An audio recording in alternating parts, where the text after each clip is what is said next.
I'm always curious. How is the Nord Stream pipeline laid? In fact, just use a pipeline boat. The vessel is equipped with short tubes. Pre-manufactured by the factory, the entire line needs 100,000 wires. Each is 12 meters long, 1.15 meters wide, and weighs 24 tons. Made of high-strength steel and encased in concrete. Short pipes are welded on board. Then slowly sink it to the bottom of the sea. When the pipelaying train begins, unless erection is completed, otherwise, we can't stop even if the sky falls. Otherwise, the pipe will lose tension and stretch. It is very easy to damage pipes. The pipeline laying route is also special.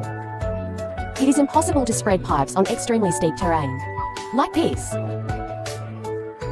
or take a detour, or flatten this background directly. Then fill in the holes. The purpose is to supply the pipeline. Create a suitable paving surface. If the pipe bursts for some reason, you can use a crane to lift the pipe. Install multiple repair clips near the break and drill it into the pipe. Install auxiliary pipes to change the flow direction. Close the valves in these two places. After draining all the oil inside, repair broken pipes. Then replace the new tube. Open the oil valve when the pipeline has been repaired. If the crack occurs in a shallow area, maybe it won't be too much trouble. Find some professional divers. Maybe it can be fixed.